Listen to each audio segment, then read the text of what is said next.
bank accounts, garnishing paychecks, canceling passports. Even your home or business could be at risk. But here's what they don't tell you. The IRS has powerful tax relief programs that could save you thousands if you qualify. That's why smart people call Optima Tax Relief, America's #1 tax resolution firm. Nobody knows these programs like the experts at Optima. Their team of tax attorneys and licensed professionals have resolved over $2 billion in tax debt for people just like you. The IRS is not stopping, so don't wait. And don't take them on alone. For tax help you need, for tax help you can trust, call Optima today for a free consultation. Call 800-780-3599. 800-780-3599. 800-780-3599. Optima Tax Relief.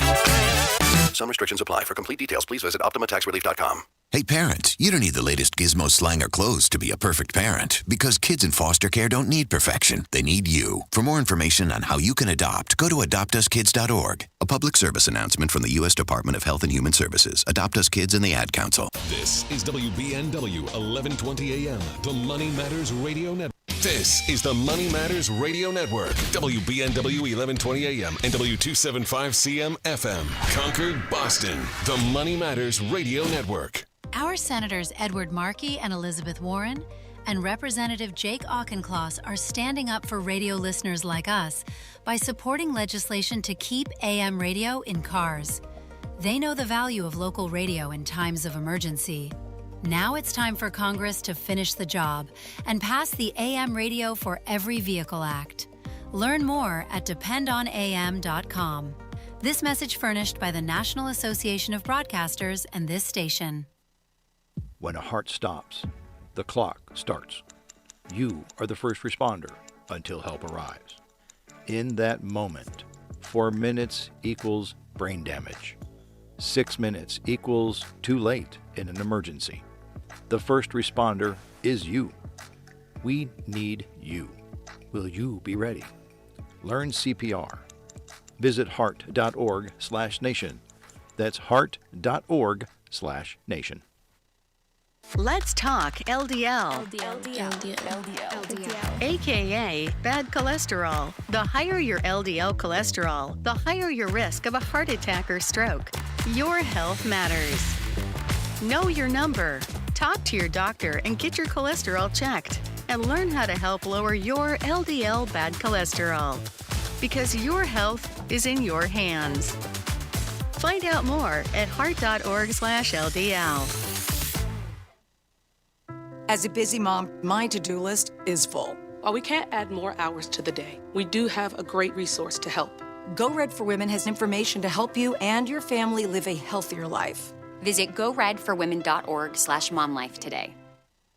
As you navigate life after divorce, planning for your family's future becomes even more important. Hi, this is Mike Armstrong from the Armstrong Advisory Group. From everyday expenses to thinking about how college will be funded, it's important to have a clear plan for how all of your upcoming costs will be handled over time. Divorce also means adjusting to a new financial reality, where one household becomes two and your budget, saving strategy, and long-term goals may need to be reevaluated. Our new guide is called Divorce and Your Financial Plan, and it discusses ways to build a financial strategy that supports your family's next chapter. You can get your free guide today by calling 800-393-4001. That's 800-393-4001, or you can request the guide online at armstrongadvisory.com. The proceeding was paid for by Armstrong Advisory Group, a registered investment advisor. Nothing in the ad or in any Armstrong guide is specific financial, legal, or tax advice. Consult your own financial, tax, and estate planning advisors before making any investment decisions. Armstrong may contact you to offer investment advisory services.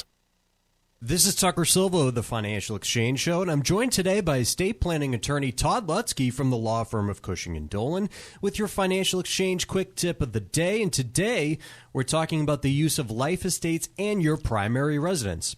Todd, what are the pitfalls associated with creating a life estate when you transfer the remainder interest to your children? Yeah, this is the most common way people create life estates. It seems easy, it seems simple, but it's not the best way to create a life estate. Once you put your children's name on the deed, you give up a lot of control. Like you can't change your mind later if you want to leave it to one child versus another who might be taking care of you later. You have problems if you want to go to sell it, right? You might have the right to live there, but if you want to go to sell it, you're going to need the permission of the children in order to sign off on the remainder interest of the deed.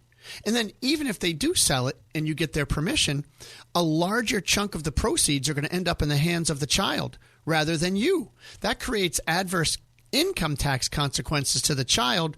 Plus, you who sold the house might need the money to buy another house or a downsized house or move, all of which create problems. Never mind creditor problems for the children while they're living. Folks, don't do the life estate this way because it seems to create more trouble than it's worth. Learn how you can avoid probate, eliminate estate taxes, keep your money in your family, and protect your assets from the nursing home. Request this brand new guide from Cushing & Dolan. It's called Calculating the Consequences of a Life Estate. Call 866-848-5699. That's 866-848-5699. Or you can simply request it from their website, legalexchangeshow.com. The proceeding was paid for and the views expressed are solely those of Cushing & Dolan. Cushing & Dolan and or Armstrong Advisory may contact you offering legal or investment services. Cushing & Armstrong do not endorse each other and are not affiliated.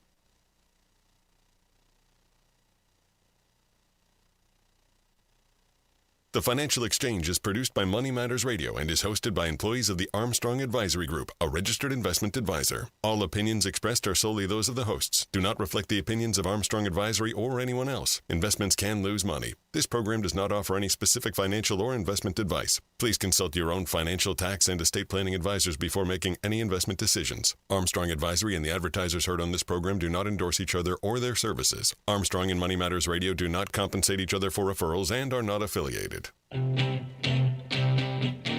This is the Financial Exchange with Chuck Zodda and Mike Armstrong.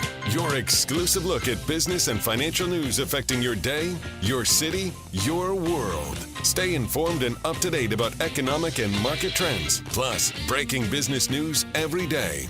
The Financial Exchange is a proud partner of the Disabled American Veterans Department of Massachusetts. Help us support our great American heroes by visiting dav5k.boston and making a donation today. This is the Financial Exchange with Chuck Zodda and Mike Armstrong. Chuck, Mike, and Tucker with you here, and as we get closer to the end of the week, quite honestly, the only topic that really matters at this point is the situation in the Middle East. It is the only thing that is going to be important to the world economy, probably for the next 6 to 18 months, depending on how long it takes to get a resolution here. And I don't mean that the conflict will last that long. I mean the economic impacts at a minimum are going to last that long, with some of them stretching longer. And yesterday was a day where we're now starting to get into some of the very ugly things from a commodity production perspective that are likely to change the way the world works if they continue in any fashion. Yeah. And what I mean by this is, look, for a certain period of this conflict, you were able to sit back and say, hey, it's not great that this is going on in the Middle East, but there's a path to things returning back to normal in pretty short order once things are wrapped up. We've now passed that point, both in terms of the duration of this conflict. Tomorrow will be 3 weeks on the nose, and also in terms of what's happening. And what I mean by what's happening, so yesterday we talked about this a little bit on the show, but in the middle of the Persian Gulf there is a giant gas field. It's called the South Pars Field, or at least the portion that is in Iranian waters is called the South Pars Field. The portion that is in Qatari waters is called the North Dome Field. It's the biggest gas field on the planet, and some of the estimates out there, and these are not, the estimates of idiots. These are estimates of actual energy companies that have gone and looked at it. The estimates are that it may be bigger than every other gas field on the planet combined. Okay. Sounds big. So it's that big. And basically, this is how Qatar has amassed a significant amount of wealth over the last 20 years, is through building up a bunch of LNG export facilities and then basically like starting to export huge amounts of LNG and other things that are produced from that gas field. And yesterday, Israeli forces attacked Iranian facilities processing gas out of the South Pars field. They damaged, again, we don't know exactly what, because we don't exactly get reliable reports from like the region, just for obvious reasons. So take everything that's said with kind of a grain of salt. But Iran said that they had to take it's like a 20-phase plant that they have. Iran said they had to take several phases of their processing facilities offline. Iran also then indicated, hey, we're going to respond in kind with attacks on targets X, Y, and Z, which they did. And one of the facilities that they attacked is what's known as Ras Laffan Industrial City, which is a Qatari city that is right on kind of the northeast coast of Qatar, about 50 miles north of Doha. And it is their main site for production of LNG and gas-to-liquid products from the North Dome field. And this morning, the Qatar Energy CEO gave a number of interviews, and one of them was to Reuters, and I'm going to quote here from what came across my screen. 2 out of our 14 LNG trains, an LNG train, it's not like actually a train, it's just the terminology used for the production line for making LNG out of nat gas that comes out of a gas field. 2 of our 14 LNG trains and 1 out of our 2 gas-to-liquid facilities, GTL, were damaged in the attacks. We'll be losing 12.8 million tons per year of LNG for 3 to 5 years, around 17% of Qatar's export of LNG. We may have to declare force majeure on long-term contracts for up to 5 years for LNG supplies to Italy, Belgium, Korea, and China. And, again, take some of this with a grain of salt, but basically, like, the stuff that we've talked about, look, if you actually have attacks on LNG facilities, an LNG facility, the going rate for building one is anywhere from $8 to $15 billion, and they do take 3 to 5 years to build. So if the Iranian ballistic missile attacks did damage one of these in this fashion, this is not hyperbole in any way, shape, or form. Like, this is actually what you're looking at with this facility. And to give you a perspective of the scale, if this number is accurate, 17% of Qatar's LNG capacity, that is 3% of the world's LNG capacity that just got taken offline in a single day for the next 3 to 5 years. Right, that's what I was going to say. The scale of this, Qatar, for those unfamiliar, I think they supply about 1/5 of the world's liquefied natural gas. Is that about right? Yes. So this is about 3% of the world's LNG supply that just got wiped out for the next 3 to 5 years, if this is accurate. And the Qatar Energy CEO, again, he has some incentives to like try to put pressure on everyone to end this, but I don't think he's entirely making this up either. So I think one of the underappreciated things right now for the everyday American is the effects that energy shortages are already having around the globe, and then what they could have. What we've been talking about, I know we get into the weeds on some of the stuff because it is important, but I want to go and talk through like some of the countries that are largely poor Asian countries that are already experiencing shutdowns that are kind of reminding me of COVID. So in Pakistan, which, energy shortage is not the only problem in Pakistan at the moment, but they've implemented a 4-day work week for all government employees. They've closed schools for 2 weeks to conserve energy. Bangladesh universities have closed. Their gas rationing is in effect, and about 3/4 of their LNG imports are currently blocked. In Vietnam, the government has urged citizens to work from home in order to reduce the power load on the grid. And, India hasn't quite gotten to these levels because they do have some strategic reserves, not much, but they do have some. But they've been, basically prioritizing electricity generation over other things such as cremations in order to prioritize power plants. This is with 3 weeks of disruption. Right. Remember, this is not including what just happened yesterday. No, remember, the ships that came out of Hormuz 3 weeks ago, the last ones are getting to Asia right now. So there's been no actual disruption to their supplies really yet.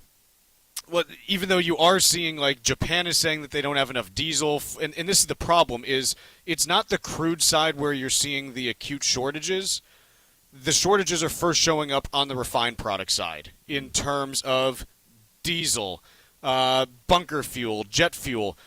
Like, I got to tell you, if you are planning international travel for the second half of this year, go in with the expectation that you might not be able to get home when you think you will.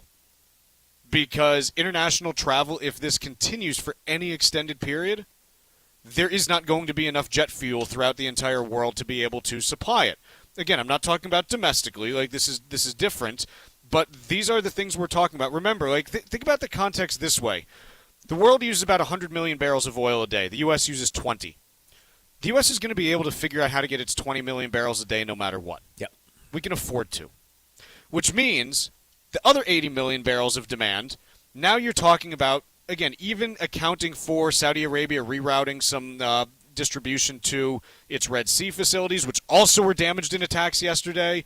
And remember, the Houthis have not yet really done anything. They're still kind of just waiting in the weeds for, who knows what, but we'll see what happens to the Red Sea at some point.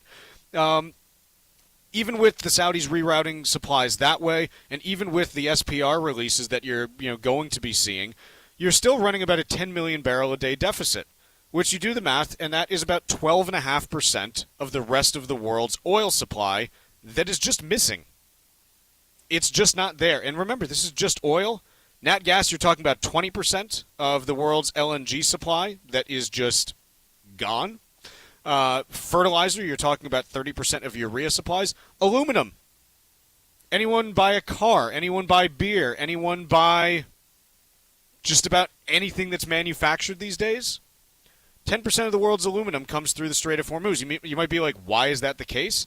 The reason why you build like aluminum smelters and stuff in the Middle East, it's really cheap to get the electricity to power them. And so it's actually cheaper to ship the stuff from other places to the Middle East and then out to where you need it than to smelt it in the U.S. or in Europe or wherever it might be. So the follow-on effects, like, again, when you go down the logical path of where this goes, you're talking about shortages throughout Southeast Asia for energy to the point where, again, like, I think Southeast Asian airlines, you could absolutely see bankruptcies this year.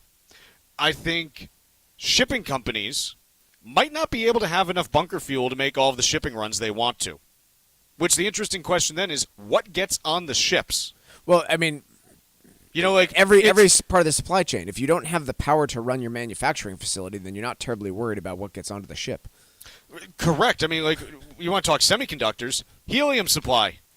The Middle East is a huge supplier of helium, and you need helium. I don't know why. Like, this is even like I don't know why you need helium to make semiconductors. All I know is that you do, and you can't just be like, well, throw a little hydrogen in there and see how it goes. No, I think they would have tried that before, resorting to helium. So I don't know, like, if there's like a balloon that you blow up or something like that. It's probably not. Everybody just likes talking in really funny voices during right. the lunch Whenever break. you're in the semiconductor fab, you need to sound like a chipmunk, obviously. But like, these are things that the longer this goes on, the bigger the disruptions are going to be. And you're not, I know this sounds like, Yogi Berra, but you're not going to feel it until you feel it. But you can't print helium. Like, the Federal Reserve can't print aluminum. The Treasury can't go and, start a program to issue more LNG. And so this is something where every day this goes on, the problem is going to build in the backs until finally something breaks in an associated industry. And I'll give you an example that we heard yesterday. Dow Chemical, big U.S. chemical company. The CEO came out yesterday and said, we only have 50% of the polyethylene supply that we need. You've got what? Yeah, only 50% of the polyethylene supply that we need right now. We can't source it otherwise. It's not prices are going up. It's we can only source half of it. This is going to, make its way through different industries in the coming weeks, and we'll see how what the specific impacts are, because I can't get there in terms of, exactly how it's going to play out. But when the CEOs of major companies are saying, hey, we only have access to 50% of the supply, of a key input we need, it perks up my ears a bit. Let's take a quick break. When we return, let's see. Okay, we'll bite on this one. The Wall Street Journal. Will high oil prices cause a recession in the U.S.? We'll discuss after this. The Financial Exchange streams every day live on YouTube. Subscribe to our page and follow the markets all morning long. Only here on the Financial Exchange Radio Network. As you navigate life after divorce, planning for your family's future becomes even more important. Hi, this is Mike Armstrong from the Armstrong Advisory Group. From everyday expenses to thinking about how college will be funded, it's important to have a clear plan for how all of your upcoming costs will be handled over time. Divorce also means adjusting to a new financial reality, where one household becomes two and your budget, saving strategy, and long-term goals may need to be reevaluated. Our new guide is called Divorce and Your Financial Plan, and it discusses ways to build a financial strategy that supports your family's next chapter. You can get your free guide today by calling 800-393-4001. That's 800-393-4001, or you can request the guide online at armstrongadvisory.com. The proceeding was paid for by Armstrong Advisory Group, a registered investment advisor. Nothing in the ad or in any Armstrong guide is specific financial, legal, or tax advice. Consult your own financial, tax, and estate planning advisors before making any investment decisions. Armstrong may contact you to offer investment advisory services. Life estates are sometimes used to protect your home as part of your future, but it's important to understand how they really work before making any changes to your estate plan. Cushing & Dolan are experts in elder law and taxation. Their new guide, called Calculating the Consequences of Life Estates, explains the pros and cons and why careful planning is so critical. A life estate can allow you to remain in your home while transferring future ownership. But decisions like putting the property in your children's names versus using a trust can have very different consequences when it comes to taxes, control, and protection from creditors. Before you sign any deed or transfer property, be sure you understand your options. Call Cushing & Dolan at 866-848-5699 and ask for your free guide today. That's 866-848-5699. Or you can request the guide online by visiting LegalExchangeShow.com. The proceeding was paid for and the views expressed are solely those of Cushing & Dolan. Cushing & Dolan and or Armstrong Advisory may contact you offering legal or investment services. Cushing & Dolan and Armstrong Advisory do not endorse each other and are not affiliated. It happens all over Massachusetts. Can you tie my shoes? In every home and every community. Be careful on your bike. Learning can happen anytime, anywhere. We'll see you at practice this weekend. And no matter how learning takes place in your family's life, DESE is there as your partner. The Massachusetts Department of Elementary and Secondary Education. Never stop learning. Find out more at mass.gov/back-to-school. Sponsored by the Massachusetts Department for Elementary and Secondary Education. Our Senators Edward Markey and Elizabeth Warren and Representative Jake Auchincloss are standing up for radio listeners like us by supporting legislation to keep AM radio in cars. They know the value of local radio in times of emergency. Now it's time for Congress to finish the job and pass the AM Radio for Every Vehicle Act. Learn more at dependonam.com. This message furnished by the National Association of Broadcasters and this station. Environmental nonprofit Ocean River Institute is working with communities to tackle climate change with nature-based solutions that feature slowing water down and building more soil with grasses and plants. Research indicates that people acting in their own neighborhoods can build an inch of soil in a year and slow sea level rise down by as much as 25%. Please visit oceanriver.org for more information on opportunities to make a difference and go the distance for savvy stewardship of a greener and bluer planet Earth. Here at the Massachusetts Department of Elementary and Secondary Education, we are committed to all students not only attending, but succeeding at school. Your presence is powerful. Share why you attend at doe.mass.edu. Sponsored by the Massachusetts Department of Elementary and Secondary Education.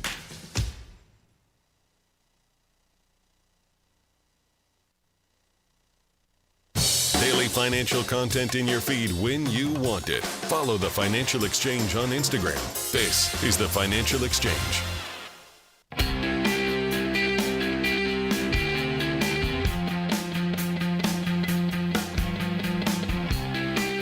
All right, we got a piece in the Wall Street Journal. It's titled, Economists Don't See a Recession Unless Oil Hits $138 a Barrel and stays there for weeks. So, here's the thing. It's a line in the sand there, Chuck. It is. I mean, look, I give them credit for at least saying yes. Like, here's and again, like, to be fair, I'll quote here. Economists put the probability of recession in the next 12 months at 32%, up modestly from 27% in January. The actual percentages we've discussed before is meaningless. Like, basically, economists will always stick a 30% number on something if they don't think it'll happen but want to, like, appear like they know what is going on. 30% is my generic, I don't really know number. As to how high crude would need to go to tip the economy into recession, to tip the recession probability above 50%, economists gave a range of responses, from 90 a barrel to 200, with an average of 138. So nobody actually said 138. No. Asked how long oil prices would need to be at an elevated level, they said from 4 weeks to 55 weeks, with an average duration of 14 weeks. Guys, like, if you're seeing a distribution of, like, smart economists ranging from a month to a year, and prices from 90 they don't know to anything 200? on this topic. Like, I'm not saying that they're, like, dumb. They're not. It's just no one has any idea what the right answer actually is. Yeah, that's fair. Here's what I will tell you. All of these analyses that I see are missing the boat. And they're missing the boat because they're only looking at an oil price shock. Like, they're not looking at the other pieces that are out there, like the Dow Chemical CEO saying, hey, we only have 50% of the polyethylene that we need. Like, that is not a question that is asked in this, survey. It's hey, what price of oil would you need in order to see, a recession become greater than a 50% probability? Now, I'm not saying that a recession will or will not happen. I have absolutely no idea. What I can tell you is that the supply disruptions that are building right now, I got to tell you, I'm seeing February 2020 flashbacks in my head, Mike. Yeah, that's kind of where I'm landing as well. So, look, I think the paths where the war in Iran specifically triggers a recession are fairly easy to imagine. You have price spikes that lead to consumers pulling back in the U.S. without a corresponding increase in employment from the energy sector. And, okay, you could get a recession from there. I'm much more interested in how do we avoid that, right? It's I guess the answer is things wrapping up in some tidy fashion sooner than anybody would anticipate. And this is where we get to my point that I've been making for the last week or two, which is you read the tea leaves, just as we were reading the tea leaves going into this, saying, look, you don't typically move two carrier groups into the region just to hang out. It's expensive. It hurts morale. It's a ton of logistics. Like, you don't, like, we were talking about this before this happened. Sure. So, like, you read some of the other tea leaves on this, and, again, things that catch my eye. Okay, you've got this Marine Expeditionary Unit coming from Asia. It's going to take a few weeks to get there. You generally don't pull Marines from harassing China around Taiwan because you think that the thing's unserious. Right? You're not just going to send them halfway around the world just to hang out. Like, it doesn't fit. Again, it's expensive. It's tough on morale. It's a lot of logistics. It's a big move. Other things. Did you happen to catch the request for appropriations for the Iran conflict that came out either last night or this morning? I forget when it was. $200 billion might not quite be enough. $200 billion. To put this in perspective, the estimates are that the first week or 10 days of the war cost somewhere in the range of like $11 to $15 billion. So extrapolating that out and doing the math. Again, even if you say, hey, like maybe that's light and it's going to be, $20 billion a week, that's another 10 weeks that you're talking about. Like, you don't make that. And again, maybe it's, hey, we're just making this budget request so that, really we only want 100, but we're going to ask for 200. Okay, that's still another 5 weeks. That still gets us into May. So, again, the best case scenario is that this all wraps up and things get back to normal as quickly as possible from an economic perspective. But you kind of look at, all these different pieces out there, and they're not really indicative of something that's going to just wrap up overnight and be, done by the end of this week. We'll have to see. I don't know. But this is, again, you kind of piece together, what's being said and done. Quick break here. When we come back, we've got Wall Street Watch after this.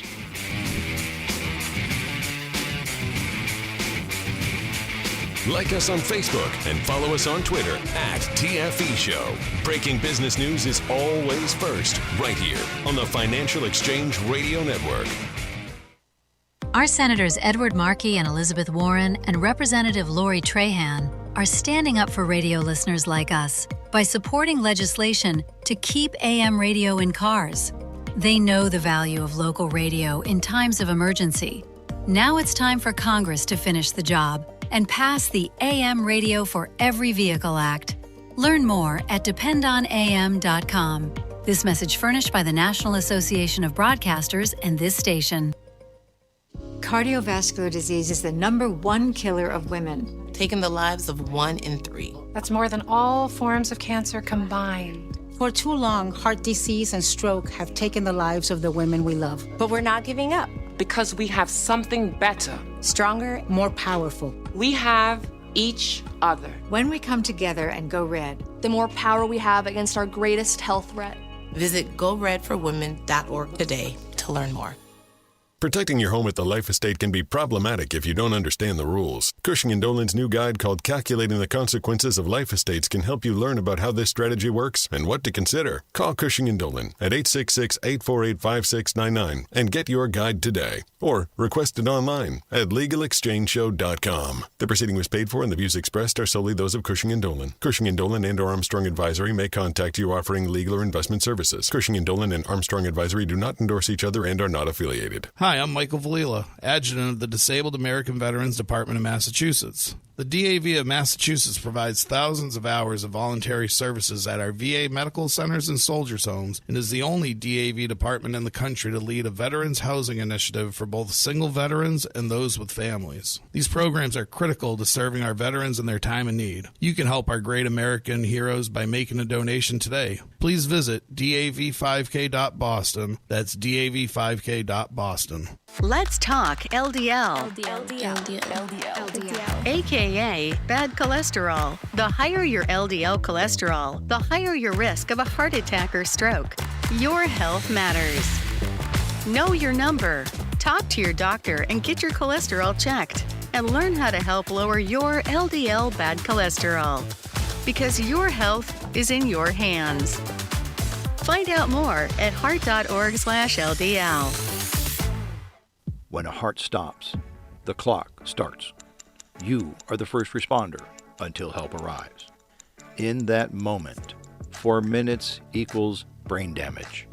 6 minutes equals too late in an emergency. The first responder is you. We need you. Will you be ready? Learn CPR. Visit heart.org/nation. That's heart.org/nation. This is Mike Armstrong and Paul Lane from the Armstrong Advisory Group out with our brand new guide for the month of March about divorce and your financial plan. And certainly while it's not the path that anybody hopes to go down with their marriage, many marriages do result in this, and it results in a full reformatting of their financial scenario. Now, Paul, understanding these different assets that ultimately need to get divided in the event of a divorce gets pretty complicated. So let's start with the basics when you're thinking about retirement assets versus the home versus, say, a checking account. How does one need to be thinking about these different buckets of money when they're talking about the equitable division of assets in a divorce? Yeah, Mike, first you have to divide out those different assets into those buckets you were alluding to before: pre-tax retirement savings, real estate, as well as after-tax investment accounts. And what you have to understand is with the pre-tax retirement savings accounts, there are taxes and potentially penalties associated with those. So those assets are not equal to perhaps some money in a bank account, for example, that is much easier to access and withdraw. Same thing with real estate. Equity might be significant in a property, but there are a lot of carrying costs and expenses associated with that ownership. Yeah, these things are complicated, and unfortunately, what it can lead to if you're not prepared for it is a division of assets that doesn't work out in your favor once you consider the after-tax implications of that division. If you have questions, that you're facing as you head towards this life move. Get your copy of our new guide, Divorce and Your Financial Plan. It's available by calling us at 800-393-4001. Again, it's the free guide, Divorce and Your Financial Plan, 800-393-4001. The proceeding was paid for by Armstrong Advisory Group, a registered investment advisor. Nothing in the ad or in any Armstrong guide is specific financial, legal, or tax advice. Consult your own financial, tax, and estate planning advisors before making any investment decisions. Armstrong may contact you to offer investment advisory services.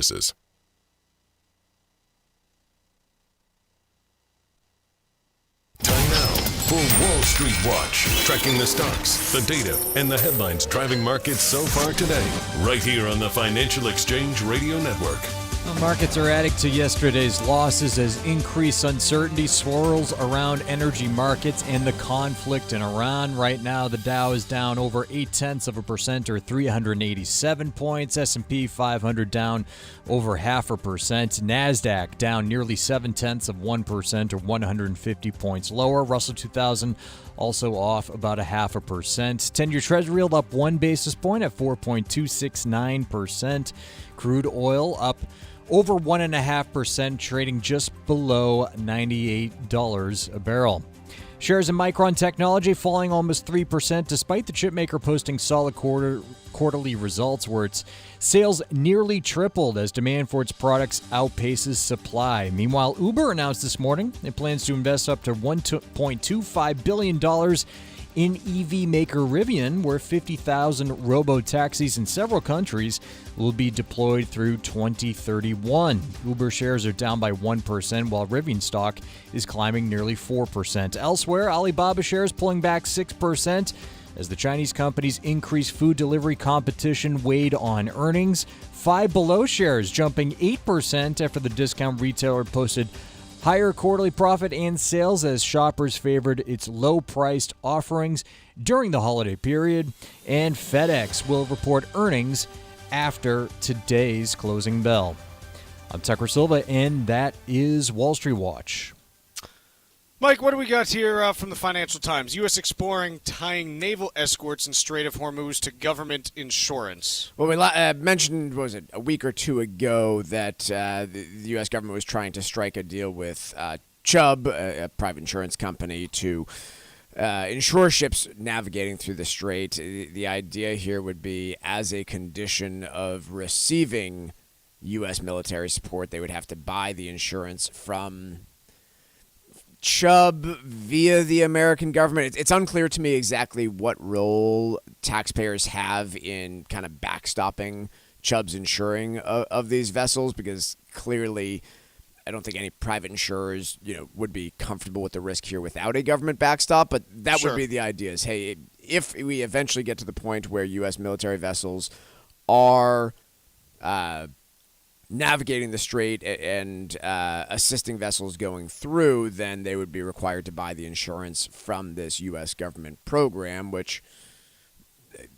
again, we got a lot of ifs in here. If the ships don't go down, then there's a lot of money to be made for the U.S. insurer.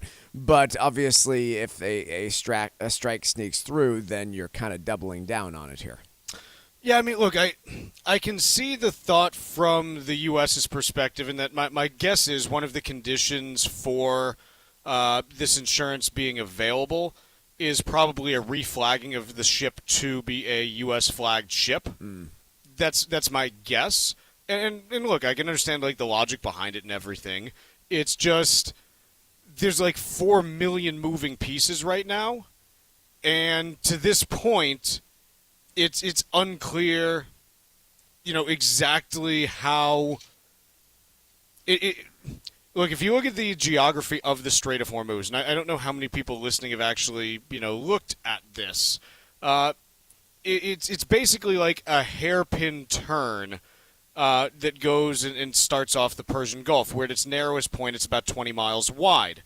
And the fact is that, when you're at the middle of that point, you're basically 10 to 15 miles from a shoreline that is surrounding you by 180 degrees, of which all of it is Iran. And if I had to guess, remember, again, the Iranian regime is pretty darn evil, but they're also not complete idiots. I mean, trust me, like they do some dumb stuff, like still like meeting out in like the open where they can just be attacked, but they're not complete idiots. And I'm sure that they have all kinds of stuff hidden in the mountains there, just pointing right at the Strait of Hormuz. That like some of it we probably know about and have targeted because I've seen the videos of targeted cave entrances and things like that, and some of it is stuff that we might not know about just because it might have been hidden decades ago and it's just sitting there waiting. But my point is, like, you're in a very vulnerable position with very little time to react, and so basically everyone that I have read who knows anything about navigating through there is like, it's a worst case scenario for trying to defend ships trying to navigate it. Yeah, I think it makes sense to talk about this structure and for the government to be doing the background work and for Chubb or whatever insurer to be doing the background work, but it's certainly putting the cart before the horse here. Like, interesting how you would need to insure the vessels, but until the military deems it navigable, it's kind of irrelevant at the moment. Yes. Let's change gears and talk a little bit about the Fed. Only during something like this could we go 40 minutes into a show the day after a Fed meeting in dot plot and not mention the Fed. But the Fed did have a meeting yesterday. And takeaways, very simply, again, I always listen to Jay Powell's press conference just because you get a ton from... Oh, did my notes not save? Oh, no, they did. Okay. Whew, that was almost a disaster. Yeah, gut-wrenching for Chuck there. That would have... I mean, again, I've got like 2 pages of notes on the Powell press conference, which tells you just how... Always save your work, Chuck. Tucker? That's the sound that little paperclip makes when he comes out in Microsoft Office. Dopey paperclip, yeah. How have we not gotten an updated Clippy with all of this AI stuff? Good question. I mean, everything's about 90s nostalgia right now. How have they not brought back Clippy? Yeah. Why does the paperclip have eyebrows? Why doesn't it have a beard is my question. Okay, sorry. Back to the Fed. In any case, here's what we got from Powell that I thought was notable. The first is, as expected, he said, we have no idea what to do on this. And actually, he had some great quotes about basically what to do here. I want to pull these up just because I think they're really, really good. Quote, if you were ever going to skip a summary of economic projections, this would be a good one. He's got total senioritis. Another quote. No, it's not senioritis. It's just like they have no idea how to price this right now. Agreed, but I just don't see him saying that the first year into his term. Another quote. You got to write something down, and this is what people wrote down. Yeah. So, like, he's basically saying, guys, don't take the SEP for what, like, we put down because none of us have any clue right now. Yeah. So they did vote 11-1 to keep things right where they are, which is interesting because that means Waller didn't vote for a rate cut as he has been for the last several meetings. Yes, which is, again, notable. Other things that I think were interesting, and this was absolutely a hawkish press conference from Jay Powell. Mm-hmm. And I think the thing that caught me was, number one, he mentioned, look, we still don't have inflation expectations to where we want them. And so I think that's something where he's like, I don't want inflation expectations getting anchored higher because then people, instead of rejecting higher prices, they pay them because they're afraid of prices going up more later on. Yep. The second piece is that basically he was like, look, we were starting to see like some progress on the core goods side of things that was influenced by tariffs to suggest that maybe it was a one-off thing. Because of this, it's now a question as to what exactly happens with core goods prices. And so we might not be able to get the data in for us to say, yep, that's done, and we can move on and put that to bed. Those were the notable things that I had here. Other quotes just that I thought were interesting. Let's see. We just don't know the impacts of the Middle East conflict right now. Talking about the jobs situation. We have a very low break-even rate for jobs right now, and the U.S. economy is doing very well otherwise. And what he means by that is the number of jobs created each month in order to maintain the level of unemployment that we have is really low because the workforce, as Powell describes it, is either growing very slowly, not growing, or may even be shrinking. And so Powell basically saying, look, stop looking at the number of jobs created each month because that's not relevant to our calculus. You need to be looking at the unemployment rate because if the labor force is shrinking, then a declining number of jobs doesn't mean what it used to. Which was interesting to me for him to come out and say it that way. Yeah. Other things that he said, just on some of the political questions surrounding the Fed, he said, if my successor is not confirmed by the end of my term, I would stay on as a chair pro tempore. That's what the law calls for. And he also said, I have no intention of leaving the board until the investigation into the Fed and me is truly over. So Powell basically saying, in not so many words, I really was reminded of Wolf of Wall Street when, Leo's being, investigated and everything, and he goes up in front of the company and is like, I'm not leaving. Like, it was that was kind of the vibe that I got from Powell yesterday. Yeah, in plain English, he is promising to not leave the board, serve on the board of governors, not as chairperson if the investigation is still ongoing. And even if it is concluded, he's not promising to leave the board. So he's leaving his options open here. I suspect that if the investigation is concluded, then he goes away. I would imagine. But yeah, he's kind of leaving that as a pretty clear threat to the next Fed chair's ability to lead and drive things forward here. So we will see. And remember, the reason on this is because even though Powell's tenure as Fed chair ends in a couple months, his tenure as a member of the Board of Governors is not tied to that and goes on for, is an additional 1 year or 2 years? I can't remember. 2 years. Yep. So we'll see. I suspect, again, as Mike said, if things resolve, he'll want to move on, but we'll have to see how things go on this. Let's take a quick break here, and when we return... let's see. Oh, yeah, this isn't a clickbait title at all. I predicted the 2008 financial crisis. What is coming may be worse. With a title like that, you got to read it and see if there's any meat on that bone. And so we're going to pick at it right after this. Markets move fast. Follow the Financial Exchange live on X so you never miss a story. This is the Financial Exchange Radio Network.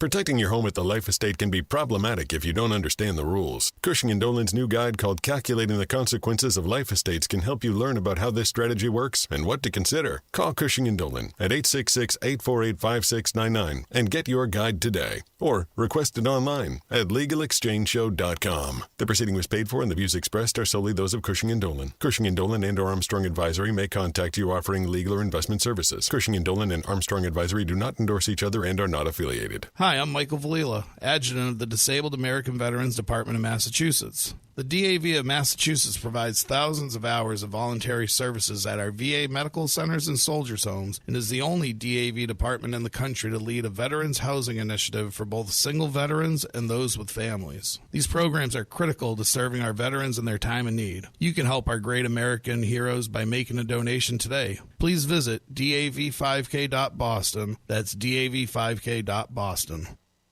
When going through a divorce, understanding the rules around your finances can make a real difference. This is Chuck Zodda from the Armstrong Advisory Group. State law plays a major role in how assets are divided, whether that means a strict split or a distribution based on what the court considers fair. Health insurance and Social Security benefits are other considerations that you'll need to prepare for. You may have been covered under a spouse's plan and now need to find one of your own, and Social Security may offer benefits based on your former spouse's record. Our new guide, Divorce in Your Financial Plan, will walk you through these issues and more to help you make informed decisions that may affect your future. Call 800-393-4001 to request your free copy. That's 800-393-4001 or request the guide online at armstrongadvisory.com. The proceeding was paid for by Armstrong Advisory Group, a registered investment advisor. Nothing in the ad or in any Armstrong guide is specific financial, legal, or tax advice. Consult your own financial, tax, and estate planning advisors before making any investment decisions. Armstrong may contact you to offer investment advisory services. Sometimes we know what's next. Other times, it's impossible to know. Life can change in an instant. Don't be caught standing by the next time someone's heart stops. Knowing CPR gives you the ability to act and takes you from bystander to lifesaver. CPR is a life-saving skill. Join the nation of lifesavers today by learning CPR at heart.org/nation. National support for CPR education provided by Elevance Health Foundation. Our Senators Edward Markey and Elizabeth Warren and Representative Ayanna Pressley are standing up for radio listeners like us by supporting legislation to keep AM radio in cars. They know the value of local radio in times of emergency. Now it's time for Congress to finish the job and pass the AM Radio for Every Vehicle Act. Learn more at dependonam.com. This message furnished by the National Association of Broadcasters and this station. Environmental nonprofit Ocean River Institute is working with communities to tackle climate change with nature-based solutions that feature slowing water down and building more soil with grasses and plants. Research indicates that people acting in their own neighborhoods can build an inch of soil in a year and slow sea level rise down by as much as 25%. Please visit oceanriver.org for more information on opportunities to make a difference and go the distance for savvy stewardship of a greener and bluer planet Earth. As a busy mom to 4 kids, my to-do list is full. Trying to fit in exercise, eating right, and prioritizing self-care can feel next to impossible. While we can't add more hours to the day, we do have a great resource to help. Go Red for Women has easy tips, tools, and information to help you and your family live a healthier life. So to all the moms, the aunts, grandmothers, and amazing women out there doing it all, visit goredforwomen.org/momlife today. You take care of them, Go Red for Women will take care of you.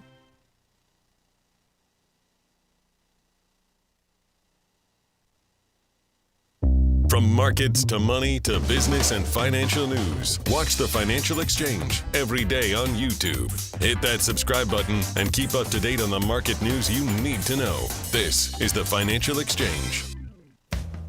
The Financial Exchange is a proud partner of the Disabled American Veterans Department of Massachusetts. The DAV 5K raised over $150,000 last year, but we still need your help. You can support our great American heroes by visiting dav5k.boston and making a donation today. Your participation helps provide vital services like free transportation, 2 medical appointments, and safe housing for single veterans and their families. Donate today at dav5k.boston. That's dav5k.boston. Piece of the New York Times opinion section. I predicted the 2008 financial crisis. What is coming may be worse.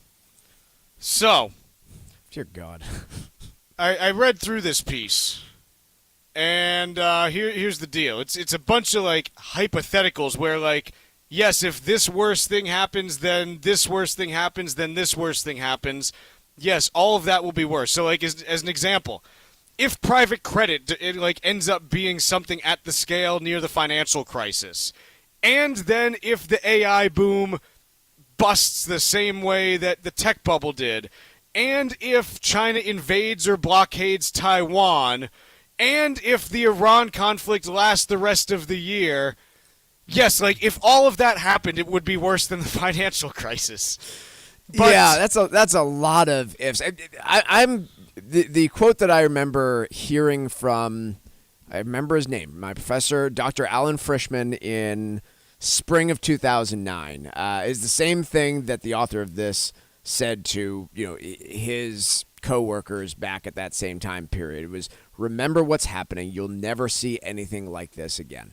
I remember hearing that directly from my economics professor in school at the exact same time, or very near to that time. And I still believe it today. I do not believe we will ever see the set of circumstances that we saw back in 2008 again during our lifetimes. I find it incredibly unlikely.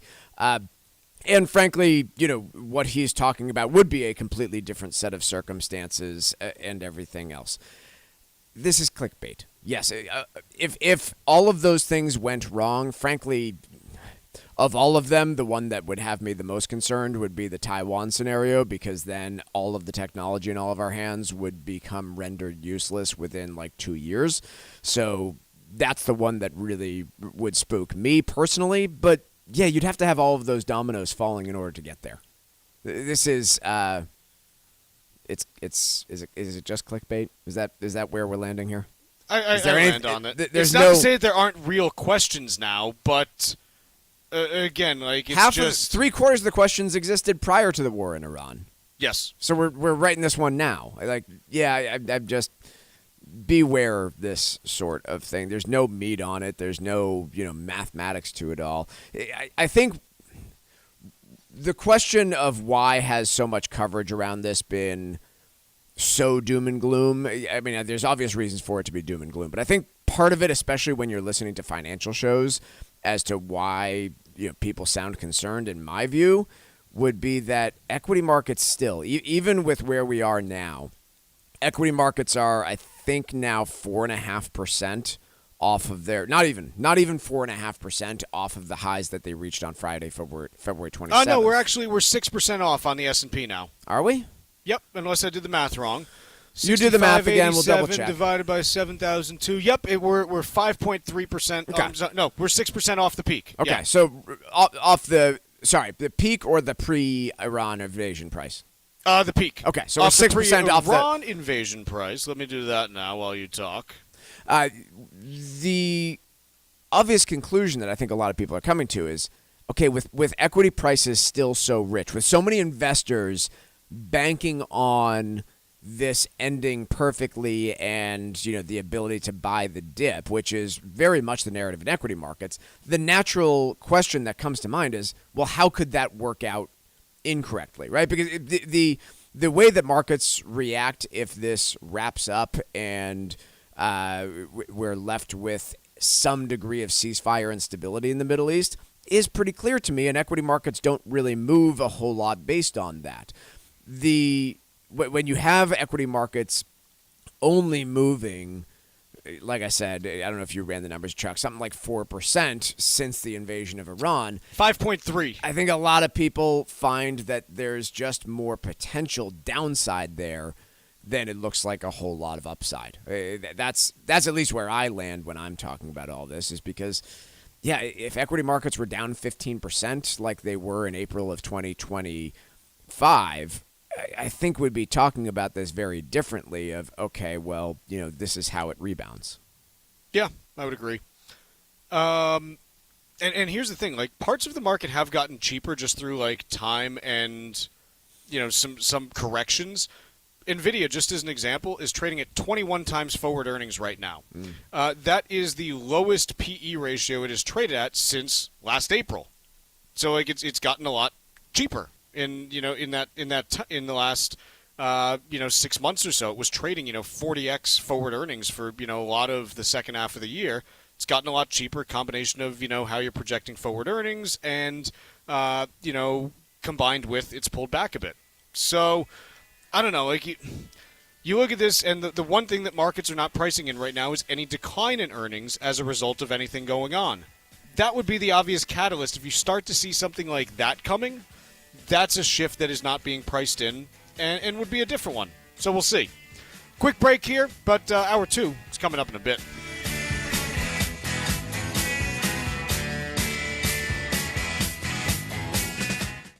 Life estates are sometimes used to protect your home as part of your future, but it's important to understand how they really work before making any changes to your estate plan. Cushing & Dolan are experts in elder law and taxation. Their new guide, called Calculating the Consequences of Life Estates, explains the pros and cons and why careful planning is so critical. A life estate can allow you to remain in your home while transferring future ownership. But decisions like putting the property in your children's names versus using a trust can have very different consequences when it comes to taxes, control, and protection from creditors.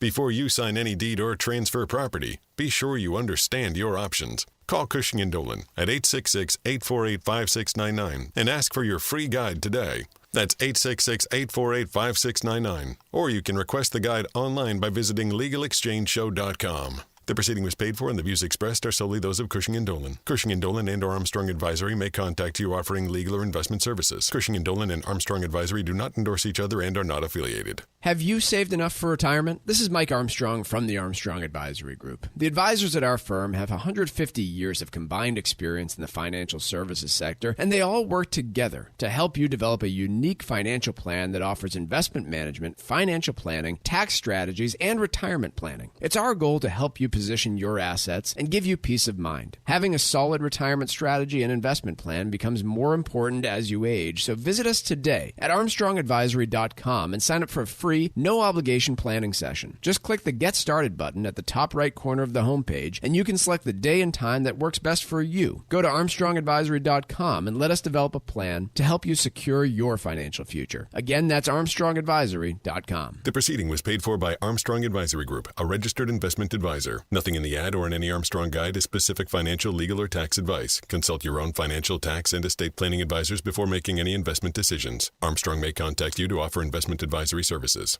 Environmental nonprofit Ocean River Institute is working with communities to tackle climate change with nature-based solutions that feature slowing water down and building more soil with grasses and plants. Research indicates that people acting in their own neighborhoods can build an inch of soil in a year and slow sea level rise down by as much as 25%. Please visit oceanriver.org for more information on opportunities to make a difference and go the distance for savvy stewardship of a greener and bluer planet Earth. Our Senators Edward Markey and Elizabeth Warren and Representative William Keating are standing up for radio listeners like us by supporting legislation to keep AM radio in cars. They know the value of local radio in times of emergency. Now it's time for Congress to finish the job and pass the AM Radio for Every Vehicle Act. Learn more at dependonam.com. This message furnished by the National Association of Broadcasters and this station. This is the Money Matters Radio Network. WBNW 1120 AM and W275CM FM. Concord, Boston. The Money Matters Radio Network. When a heart stops, the clock starts. You are the first responder until help arrives. In that moment, 4 minutes equals brain damage. 6 minutes equals too late in an emergency. The first responder is you. We need you. Will you be ready? Learn CPR. Visit heart.org/nation. That's heart.org/nation.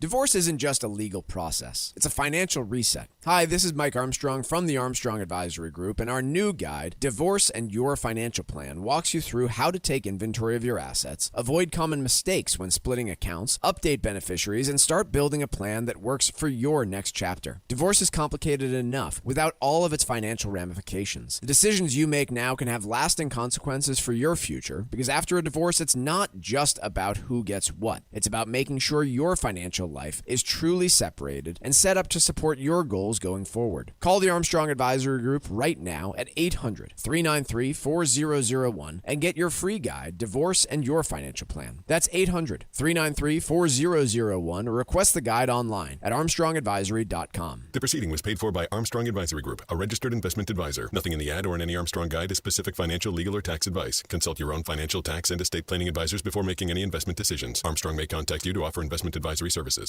Sometimes we know what's next. Other times, it's impossible to know. Life can change in an instant. Don't be caught standing by the next time someone's heart stops. Knowing CPR gives you the ability to act and takes you from bystander to lifesaver.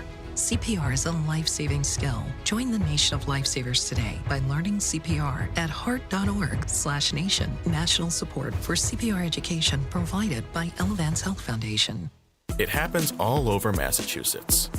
Can you tie my shoes? In every home and every community. Be careful on your bike. Learning can happen anytime, anywhere. We'll see you at practice this weekend. And no matter how learning takes place in your family's life, DESE is there as your partner. The Massachusetts Department of Elementary and Secondary Education. Never stop learning. Find out more at mass.gov/back-to-school. Sponsored by the Massachusetts Department for Elementary and Secondary Education. This is Michael Valila, Adjutant of the Disabled American Veterans Department of Massachusetts. We focus on the people returning from service, not their specific illness or injury. Our number one goal is to make sure our veterans have the necessary services they need, be it physical, emotional, or financial, so that their transition can be seamless. You can help our great American heroes as well by making a donation today by visiting dav5k.boston. That's DAV5K.Boston. This is Tucker Silva of the Financial Exchange Show, and I'm joined today by estate planning attorney Todd Lutzke from the law firm of Cushing & Dolan with your Financial Exchange Quick Tip of the Day. And today, we're talking about the use of life estates and your primary residence. Todd, does the 5-year waiting period for Medicaid eligibility apply to the creation of a life estate? Well, the short answer is yes, it does. But let me explain why it does. So, first of all, when you create a life estate, again, the general way people do it is they tend to put the remainder interest of the property in the hands of children. I don't like it that way, but that's how they do it, when you could have the remainder interest with the trust. But the moment you put the child's name on the deed and you reserve the right to live there is a completed gift for gift tax purposes. No one thinks of that, but now you technically need to file a gift tax return. And it's that creation of the gift, it's that transfer of that remainder interest in the property to the child for less than fair market value that triggers the disqualification period for Medicaid. So that's why you have to wait 5 years after you create this life estate arrangement in order for the house to be protected from the nursing home. It's very hard to avoid the 5-year waiting period, folks. There's really not too many ways around it. Learn how you can avoid probate, eliminate estate taxes, keep your money in your family, and protect your assets from the nursing home. Request this brand new guide from Cushing & Dolan. It's called Calculating the Consequences of a Life Estate. You can get it by calling 866-848-5699. That's 866-848-5699, or you can simply request it from their website, legalexchangeshow.com. The proceeding was paid for and the views expressed are solely those of Cushing & Dolan. Cushing & Dolan and or Armstrong Advisory may contact you offering legal or investment services. Cushing and Armstrong do not endorse each other and are not affiliated. The Financial Exchange is produced by Money Matters Radio and is hosted by employees of the Armstrong Advisory Group, a registered investment advisor. All opinions expressed are solely those of the hosts, do not reflect the opinions of Armstrong Advisory or anyone else. Investments can lose money. This program does not offer any specific financial or investment advice. Please consult your own financial, tax, and estate planning advisors before making any investment decisions. Armstrong Advisory and the advertisers heard on this program do not endorse each other or their services. Armstrong and Money Matters Radio do not compensate each other for referrals and are not affiliated. This is the Financial Exchange with Chuck Zodda and Mike Armstrong. Your exclusive look at business and financial news affecting your day, your city, your world. Stay informed and up to date about economic and market trends, plus breaking business news every day. The Financial Exchange is a proud partner of the Disabled American Veterans Department of Massachusetts. Help us support our great American heroes by visiting DAV5K.Boston and making a donation today. This is the Financial Exchange with Chuck Zodda and Mike Armstrong. Chuck, Mike, and Tucker with you, and we are seeing just a lot of intraday volatility across a wide variety of asset classes. I mean, this market's been kind of all over the place today. But as of right now, you've got the S&P 500 down 23 points, about 1/3%. The Dow Jones Industrial Average down 270 points, about 0.6%. The NASDAQ Composite is down 87 points, about 0.4%. All three of those are off the lows of the day, where at one point the S&P was down almost 1%. Same with the Dow and NASDAQ as well. Both of those were down more than 1% earlier in the day. In the bond world, 10-year Treasury also off its lows. At one point, it was north of 4.3%, but it's come back into 4.263, up just 0.6 of a basis point. It's not a huge move there, but the shorter end of the yield curve is moving, with the 2-year Treasury up 8.3 basis points today, so moving up a little bit on that front. Dollar index down 0.37% to 99.50. Gold getting bopped on the head by Bunny Fufu, down $283.50 an ounce to $46.12. Actually, it just fell another $4 while I was talking. Now it's at $46.09. You've got crude oil. West Texas Intermediate is up about 1.25% to 97.51. AAA national average for gas prices up another 4 cents overnight to $3.88 and 4/10. Diesel now at $5.09 and 9/10. So gas prices now up about a full dollar since a month ago, and you've got diesel prices up about $1.40 in the same time span.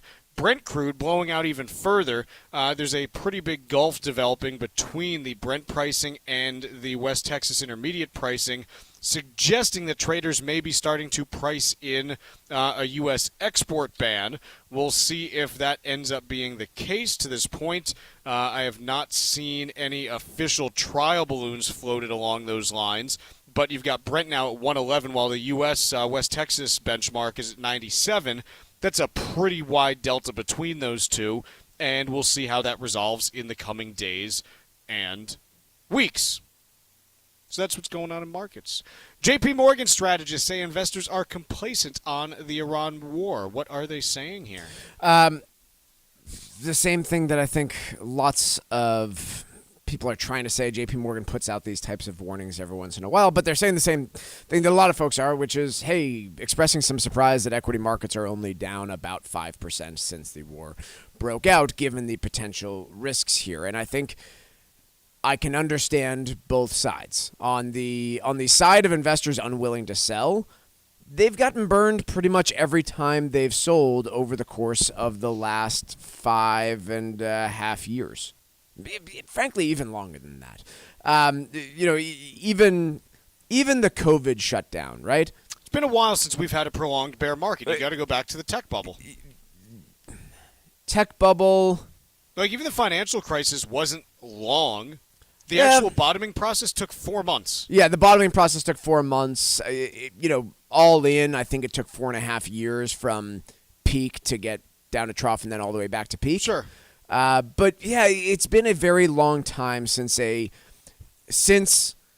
pulling out of equities due to some sort of conflict risk has paid off for you. And so I in some part, I do look at investor decisions as fairly logical given recent experience. The question remains, will recent experience be relevant this time around? Yeah, and look, fundamentally, this is different from a number of different perspectives. The first being, there's an actual conflict going on, not the concern about one. Yep. The second being, there are actual supply disruptions happening, not concerns about them. The big concern back in 2022 was, hey, like, how much oil is going to come offline because of the Russia-Ukraine conflict? And in the end, it was a very small amount that was actually disrupted. Remember how much higher oil and gas prices got during early 2020 or throughout 2022 than they are right now? Yes, Michael, I've tried to forget it, but gas prices the AAA national average got up to 501 and 6/10, so that's another $1.20 from where we are. The diesel national average got up to 581 and 6/10, so that's about 70 cents above where we are. Based on where the gasoline futures are looking right now in terms of like front month and everything, we are going to be north of $4 a gallon by next week at some point. So we're heading into the fours as, kind of the nationwide average. There's nothing to suggest right now that we are, heading back towards $5 imminently.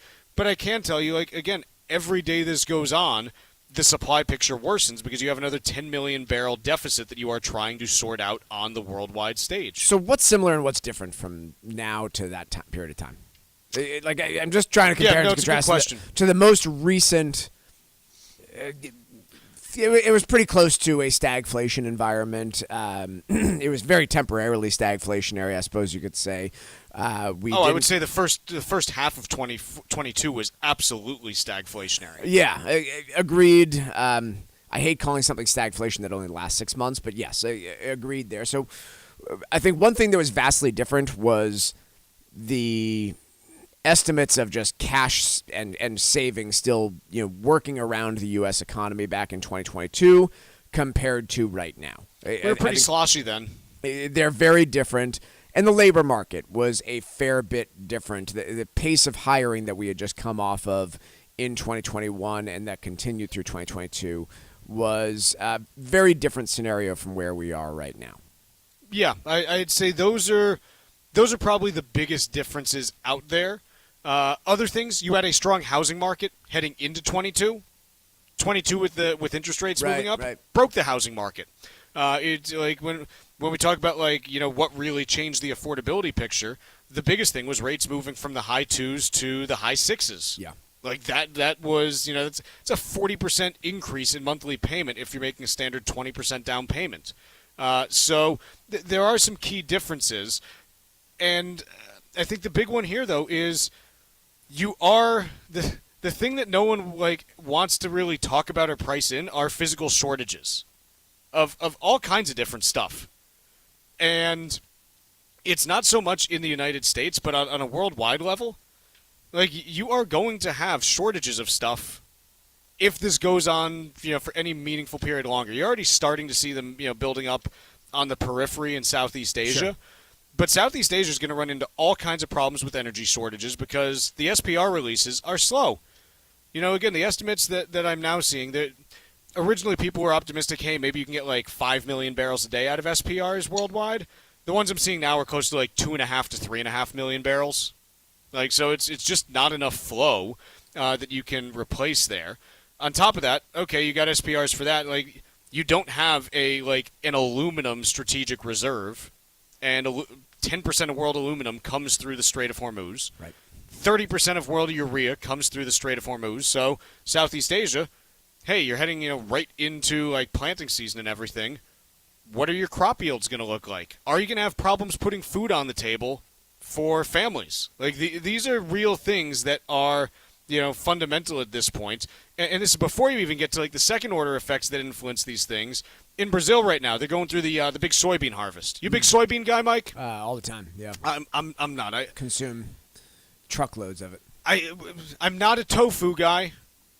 Soy sauce comes from soybeans, right? It's not just a name. Presumably. One would expect. I'm pro soy sauce. I do enjoy it. If I'm having a little Chinese food or something. Confirmed, it does. I figured. Little sushi. Okay, yep. Let me dip it in there. But here's the thing about soybeans.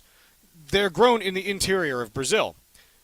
You can't just carry them from there to the ports. Like, you have to put them on trucks and stuff. It's kind of, rough terrain. The truckers in Brazil, because of what's happened with diesel prices, are basically refusing to carry the stuff from point A to point B because they're like, we can't make any money doing this. So you got all these soybeans that are just sitting there that can't get to where they need to go for export, so there's nothing that you can send out of the country right now.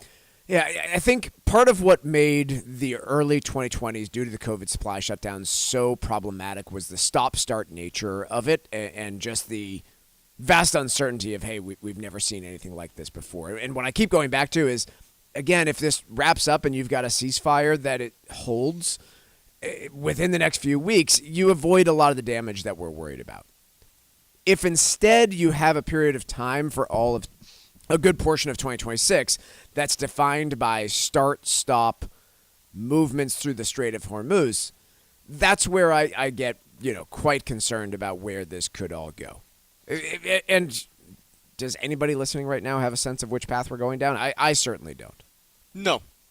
So I see a path where this is genuinely very small problem for the United States, a moderate to severe problem for other parts of the world, but not something that most Americans need to get overly concerned about. But I also see a path where it is quite disruptive to everyday life, even here in the United States. And by the way, I've got this confirmed by a few different reports online. The area near Israel's Haifa oil refinery appears to be putting up some big plumes of smoke following a ballistic missile attack by Iran. I've got 3 different reports on this, so I feel comfortable saying that it does look like something happened there, but no details at this point here in terms of what it means and specific damage. Let's take a quick break here. When we return, we've got trivia. And then, what do we want to talk about next, Mike? We've got Cordy Adams from Robert Half talking to us about job hiring and AI. That's next here on the Financial Exchange. From breaking news to market analysis, follow the Financial Exchange Show on X and watch the show live every day. This is the Financial Exchange Radio Network. When going through a divorce, understanding the rules around your finances can make a real difference. This is Chuck Zodda from the Armstrong Advisory Group. State law plays a major role in how assets are divided, whether that means a strict split or a distribution based on what the court considers fair. Health insurance and Social Security benefits are other considerations that you'll need to prepare for. You may have been covered under a spouse's plan and now need to find one of your own, and Social Security may offer benefits based on your former spouse's record. Our new guide, Divorce in Your Financial Plan, will walk you through these issues and more to help you make informed decisions that may affect your future. Call 800-393-4001 to request your free copy. That's 800-393-4001 or request the guide online at armstrongadvisory.com. The proceeding was paid for by Armstrong Advisory Group, a registered investment advisor. Nothing in the ad or in any Armstrong guide is specific financial, legal, or tax advice. Consult your own financial, tax, and estate planning advisors before making any investment decisions. Armstrong may contact you to offer investment advisory services. Protecting your home at the life estate can be problematic if you don't understand the rules. Cushing & Dolan's new guide called Calculating the Consequences of Life Estates can help you learn about how this strategy works and what to consider. Call Cushing & Dolan at 866-848-5699 and get your guide today. Or request it online at LegalExchangeShow.com. The proceeding was paid for and the views expressed are solely those of Cushing & Dolan. Cushing & Dolan and or Armstrong Advisory may contact you offering legal or investment services. Cushing & Dolan and Armstrong Advisory do not endorse each other and are not affiliated. Hi, I'm Michael Valila, Adjutant of the Disabled American Veterans Department of Massachusetts. The DAV of Massachusetts provides thousands of hours of voluntary services at our VA medical centers and soldiers' homes and is the only DAV department in the country to lead a veterans housing initiative for both single veterans and those with families. These programs are critical to serving our veterans in their time of need. You can help our great American heroes by making a donation today. Please visit dav5k.boston. That's dav5k.boston. Environmental nonprofit Ocean River Institute is working with communities to tackle climate change with nature-based solutions that feature slowing water down and building more soil with grasses and plants. Research indicates that people acting in their own neighborhoods can build an inch of soil in a year and slow sea level rise down by as much as 25%. Please visit oceanriver.org for more information on opportunities to make a difference and go the distance for savvy stewardship of a greener and bluer planet Earth. It happens all over Massachusetts. In every home and every community. Be careful on your bike. Learning can happen anytime, anywhere. We'll see you at practice this weekend. And no matter how learning takes place in your family's life, DESE is there as your partner. The Massachusetts Department of Elementary and Secondary Education. Never stop learning. Find out more at mass.gov/back-to-school. Sponsored by the Massachusetts Department for Elementary and Secondary Education. Here at the Massachusetts Department of Elementary and Secondary Education, we are committed to all students not only attending, but succeeding at school. Your presence is powerful. Share why you attend at doe.mass.edu. Sponsored by the Massachusetts Department of Elementary and Secondary Education. Our Senators Edward Markey and Elizabeth Warren and Representative Stephen Lynch are standing up for radio listeners like us by supporting legislation to keep AM radio in cars. They know the value of local radio in times of emergency. Now it's time for Congress to finish the job and pass the AM Radio for Every Vehicle Act. Learn more at dependonam.com. This message furnished by the National Association of Broadcasters and this station.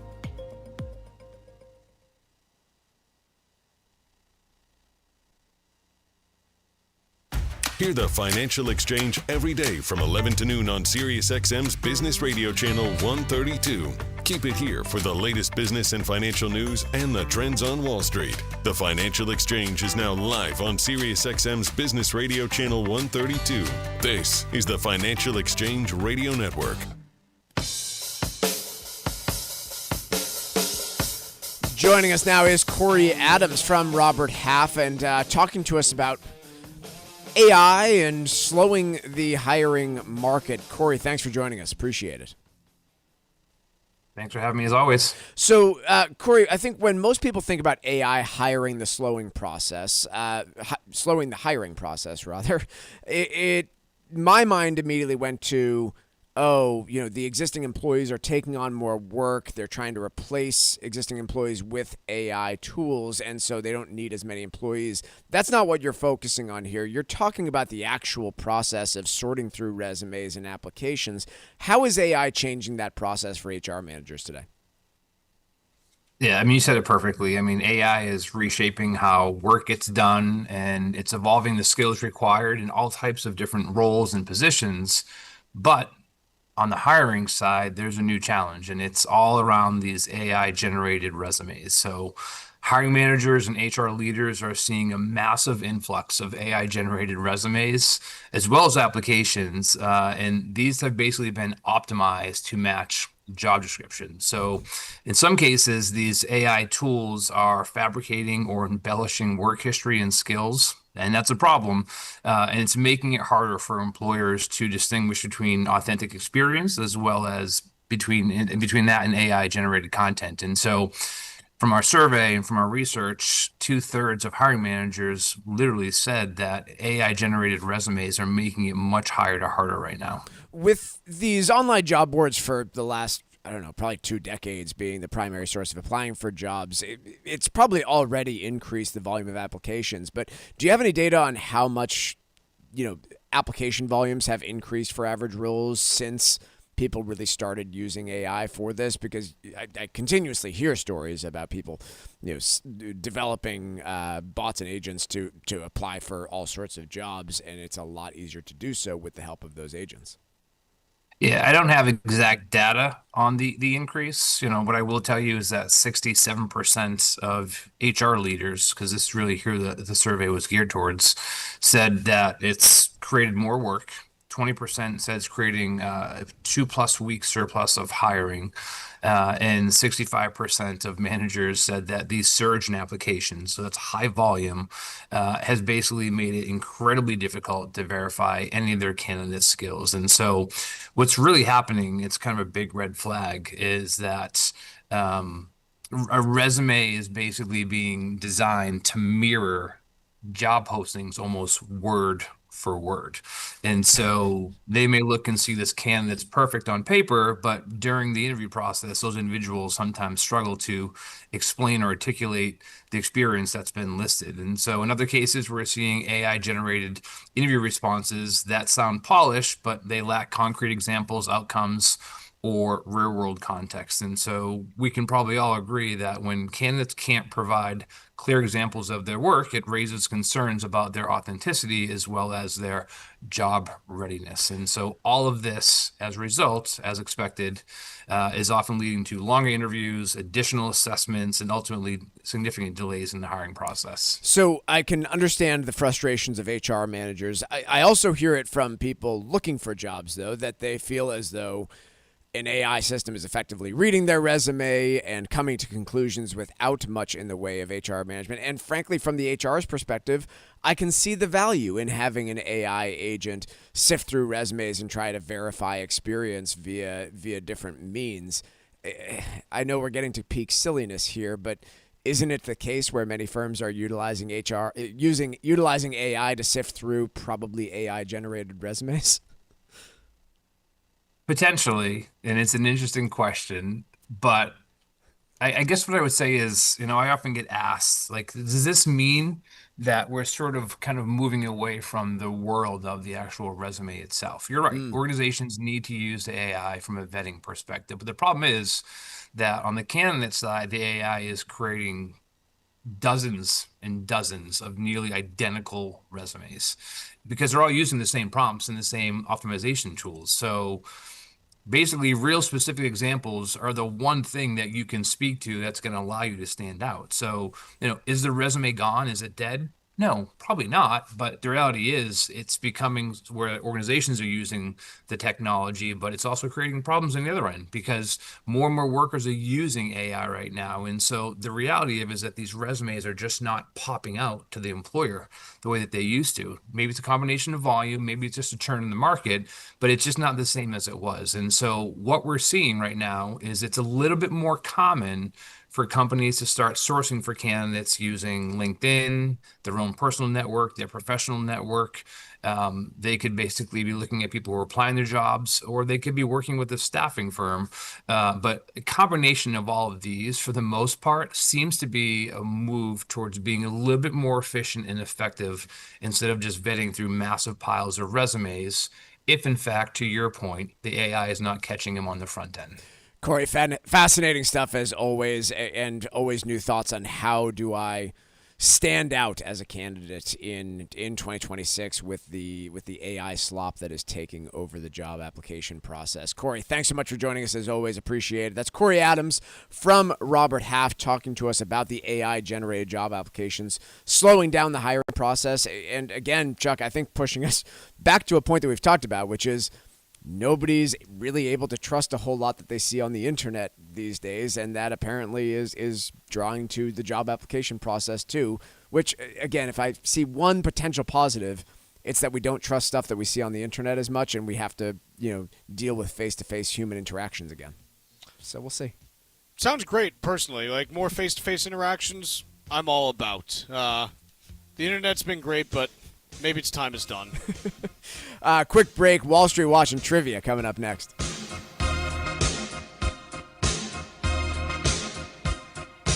Bringing the latest financial news straight to your radio every day. It's the Financial Exchange on the Financial Exchange Radio Network. Our Senators Edward Markey and Elizabeth Warren and Representative Lori Trahan are standing up for radio listeners like us by supporting legislation to keep AM radio in cars. They know the value of local radio in times of emergency. Now it's time for Congress to finish the job and pass the AM Radio for Every Vehicle Act. Learn more at dependonam.com. This message furnished by the National Association of Broadcasters and this station.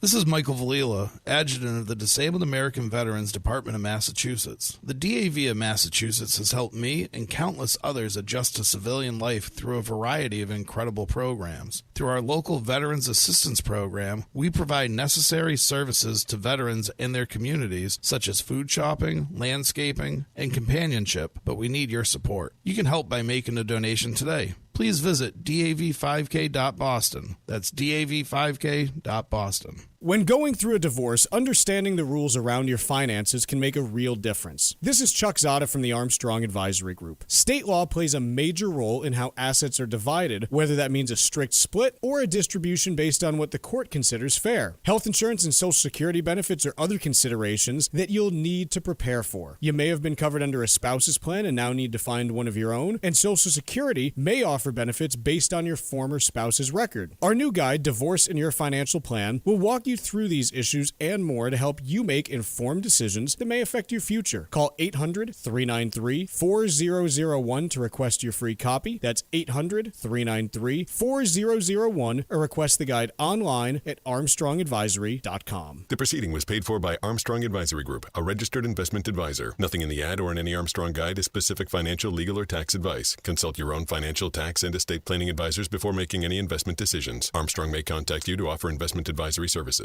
Life estates are sometimes used to protect your home as part of your future, but it's important to understand how they really work before making any changes to your estate plan. Cushing & Dolan are experts in elder law and taxation. Their new guide, called Calculating the Consequences of Life Estates, explains the pros and cons and why careful planning is so critical. A life estate can allow you to remain in your home while transferring future ownership. But decisions like putting the property in your children's names versus using a trust can have very different consequences when it comes to taxes, control, and protection from creditors. Before you sign any deed or transfer property, be sure you understand your options. Call Cushing & Dolan at 866-848-5699 and ask for your free guide today. That's 866-848-5699. Or you can request the guide online by visiting LegalExchangeShow.com. The proceeding was paid for and the views expressed are solely those of Cushing & Dolan. Cushing & Dolan and or Armstrong Advisory may contact you offering legal or investment services. Cushing & Dolan and Armstrong Advisory do not endorse each other and are not affiliated. Hey, this is Mike Armstrong and Paul Lane from the Armstrong Advisory Group, and we're here to talk to you about our brand new guide, Divorce and Your Financial Plan. Paul, let's fast forward here a moment. You're through the divorce process, and now you are focused on this entirely new financial life. What do you view as the first step toward developing that new financial plan as you're thinking about a single individual versus a married couple? What you really have to focus on, Mike, is the cash flows of your household. You've gone from presumably 2 incomes down to 1 income, or you're just living off of a lesser income. So understanding what your expenses are going to be going forward and matching that to the income that's coming in to your newly formed household is really important. That is something that is a area of significant focus, as well as health insurance coverage is another area that is of significant importance. How are things like taxes and general expenses, how does that all change now if you're thinking about a single person versus a married couple? Yeah, the tax brackets will change for a single filer versus a married couple. Usually to the downside, really, you're going to pay more in the way of taxes. So that's something that's really important to focus on, as well as many other areas of your financial plan. Folks, we've got a brand new guide, again, from the Armstrong Advisory Group. It's free, and it's available at armstrongadvisory.com. You can request it there. It's Divorce and Your Financial Plan. There is a lot that goes into rebuilding your financial life after a life event as consequential as a legal divorce. If you have questions about how to navigate that process, this new free guide from the Armstrong Advisory Group is a great starting point. You can get it by requesting it again at armstrongadvisory.com or calling us at 800-393-4001. The proceeding was paid for by Armstrong Advisory Group, a registered investment advisor. Nothing in the ad or in any Armstrong guide is specific financial, legal, or tax advice. Consult your own financial, tax, and estate planning advisors before making any investment decisions. Armstrong may contact you to offer investment advisory services.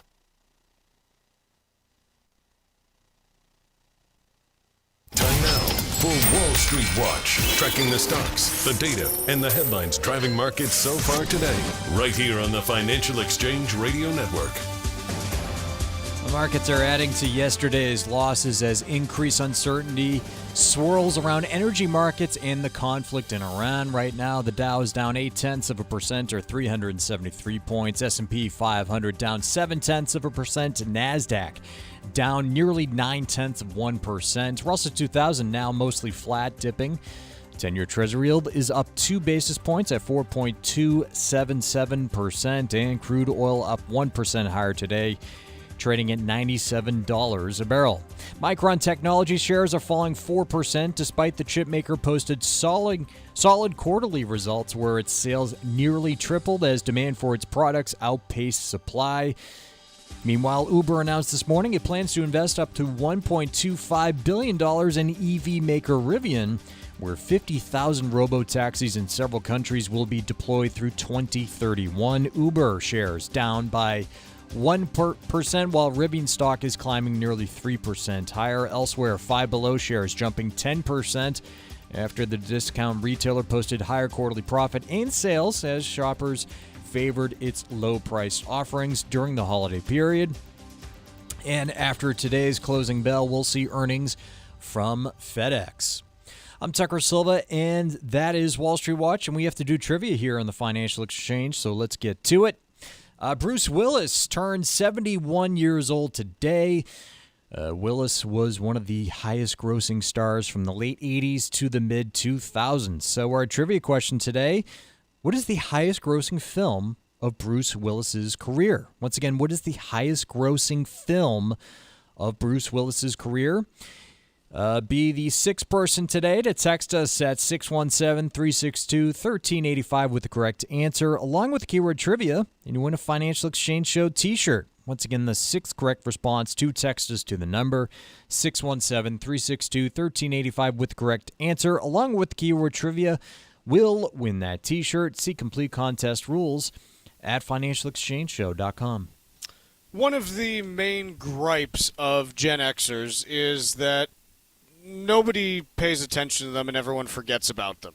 Everyone wants to focus on the baby boomers or the millennials or now Gen Z. But for right now, we're going to talk about Gen X. So all you Gen Xers out there, It's your this moment. story, this is your time to shine. It's titled "Gen Xers are the kings of an uncertain job market." So Gen Xers are now That doesn't sound great. 46 to 61 years old. So that is the demo we're now talking about. They're moving into certainly the second half of their career, if not the last portion. Some of them their might already be career. retired. Yeah, 61. There's some Gen Xers that are now retired. Yeah. And this is actually a story about how the data that we have on that generation and their current work environment is actually fairly encouraging. The employment to population ratio is at an all-time high for this group. It's higher than the overall employment to population ratio for working age people. So 25 to 54 is that number there. But they are employed. They seem to be, again, one of the theories as to why they're so employed is you had so many baby boomers retired during COVID that, there was this knowledge and expertise gap that needed to be filled, and Gen Xers are the best suited to do so. I think there could be other explanations too, right? Like whenever we talk about why are so many people in an age demographic working, part of it's because they have no choice. And so, factors there, affordability remains a huge issue. The Affordable Care Act subsidies that disappeared this year made it so that if you're retiring before 65, which a Gen Xer would be, the ability to buy health insurance is pretty tough right now. And then, honestly, I talk to a lot of people in this generation that is a little bit concerned about their skill set, how AI is going to change it, and facing ageism in the workplace, just like they saw, their 60-plus-year-old coworkers face. So I think there's some of both of these things. Yeah, and I think that when, again, some of these dividing lines, it's like, okay, what really separates, the last baby boomers were born in 64, I believe, and Gen X is, 65. So some of these dividing lines, they're obviously arbitrary. Sure. But I think the interesting thing, as we look at this is given the demographic trends that you mentioned, look, if Gen X wants to work longer, I think they're going to get the opportunity. They're going to get the chance to do so. Yeah. And so, again, I know as you mentioned, like people are, concerned about the impact of AI on the workforce and this and that. And to this point, the impact is more anecdotal than anything that's showing up statistically. Agreed. I think that we can, say that based on, the last few years of data now. And so, barring a change there where all of a sudden the machines actually do come for our jobs and say, hey, like, none of you are having jobs, which I just don't think is where we're going. I think that Gen Xers are going to be in the catbird seat, especially because one of the trends of the prior generation, the baby boomers, is they've been holding on to jobs longer than any generation previously. Some of that's by necessity. Some of it is because baby boomers just can't let go of working. Like we've seen plenty of those stories as well. But when they do finally stop, whether by need or by want, those Gen Xers are sitting there, again, 15 years younger, being like, "Yep, we're the experienced guys now, and we've been through a lot. Like we've seen it all. Like some stuff, man. Seen some stuff. Gen X has seen some stuff." So yeah, if you are in this age demo, if you're on the older end of the cohort, you are months or years away from some key retirement decisions like Social Security and Medicare. If you're on the younger cohort, it's within 2 decades, right? This is a serious planning time for you when figuring out your retirement. And like Chuck mentioned, I think that there is some positive indication about where the labor market goes for this cohort. But if you are finding yourself nervous about that next stage, nervous about, what might AI do to my job, I'll tell you that I don't have an answer for you. Like, I think a lot of the stuff, like Chuck said, has been not showing up in the data yet, but could. One item that I can say I think helped the clients that I've worked with in the baby boomer generation immensely is knowing that their financial strategy is prepared for whatever might come in the labor market. Hey, I've got this 401k, I've got this insurance plan, I've done my estate plan, and so, yeah, if my manager Bob tells me that there's going to be layoffs next month, it's not part of my plan, but I can be confident that I can manage that loss of income for a period of time, or that I can retire earlier than I anticipated. I think nothing makes people feel better than going to work and knowing confidently that, hey, if I either can't do this job, don't want to do this job, or am forced to not do this job anymore, that my family will be financially okay. If you have questions like that and you want to start setting up your strategy for the future, I would encourage you to speak with a financial advisor. And if you'd like to talk to one of the folks at Armstrong, give us a call at 800-393-4001. An advisor can work with you to develop a custom strategy to ensure that you are in that strong position regardless of what the labor market throws at you. And that number again, for your free consultations, 800-393-4001. The proceeding was paid for by Armstrong Advisory Group, a registered investment advisor. Nothing in the ad or in any Armstrong guide is specific financial, legal, or tax advice. Consult your own financial, tax, and estate planning advisors before making any investment decisions. Armstrong may contact you to offer investment advisory services. Mike, I want to hop ahead just a touch to the piece on Horizon Worlds. Yeah. Where... Here's the deal. What's Horizon Horizon Worlds, yeah, if you're not familiar with it, you're not alone, because no one went to it. It is Meta's virtual reality world. Oh, is it that place that I could go fishing with my uncle or something like that? Not only could you go fishing, Mike, you could go into the metaverse and you could buy metaversical real estate, man, and invest in it because, man, they're just going to have so much money in the metaverse, and now there's none. Because is this the one where people didn't have like legs? Their avatars. They were, finally cut got off? legs, Tucker. Yeah, they got legs. Yeah. They finally got legs. Okay. But for the first 4 years they didn't have legs, and then they added legs, and then they killed off the metaverse. So they're not actually killing off the full metaverse, but this was a big part of Meta's plan, which was, hey, here's the place where you can go hang out. And they're basically removing it from their VR platforms. They're saying it's still going to be around on your phone, which I don't know why you'd want to just sit on your phone with, an avatar with no legs. They have legs. They have legs now. But, it's in any case. Look, resources are finite. Facebook's either got to spend money on the stupid metaverse or on developing AI data centers, and they're can they change their name now? That would be a good idea. Clearly, Meta's not going to happen. So, what are you going to change your name to now? Please don't make it something about AI. Because here's the other thing, their AI efforts, they don't seem like they're going well either. Did you see the story earlier this week about Gemini and Meta? No. Oh, let me pull it just so that I can. Here we go. Meta delays release of new AI, weighs licensing Google's Gemini after disappointing trial runs. Good. Does this sound like a company that has anything figured out with new technology? Now, look, they still print money because we can't stop buying water bottles on Facebook and Instagram. Agreed. So I get it. The company still prints money. But here's another thing just that might throw a little bit of a stick in that, a little wrench in those gears. Did you see the story from yesterday? And I know I'm just punching Meta, but that's because you always punch up, and Meta's bigger than all of us. There's some. It's a big company.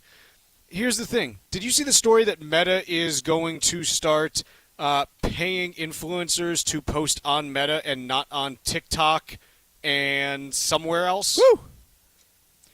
If you have to pay your influencers to come to your platform, you are no longer the cool platform. Yeah. And even if you pay them to go there, is their audience going to follow? Are there a lot of tweens out there today? Which, again, my thoughts are, hey, 11 and 12-year-olds should not be on social media platforms. But here's the other secret. They are. Are a lot of, 12 to 18-year-olds just itching to be yeah, let me go hang out on Meta where Grandma and Grandpa post their political memes? Is that really what they're looking for? I don't know. I don't know a lot of tweens. I don't either, but I know that they don't want to hang out where their parents and grandparents are. Yeah, never have. It's if there's that's one thing that's been consistent among the generations. Yes, the rebellion against your parents is a thing, and so if Meta's trying to force influencers onto their platform in the hope that it will get young people to go to it, I got to tell you, it's probably not going to work. It'll just cost you more money. So, again, Zuck's got plenty of it. He'll figure it out. Like, he's going to be fine. This is not, I'm not saying, like, oh, this is the end of Meta. Like, no, I'm not that dumb. But what I am saying is, it's been a minute since they've had anything interesting. That's it. Let's take a quick break. When we come back, we got Stack Roulette. Follow the Financial Exchange Show on Instagram and see what's driving the conversation about Wall Street and economic trends. This is the Financial Exchange Radio Network.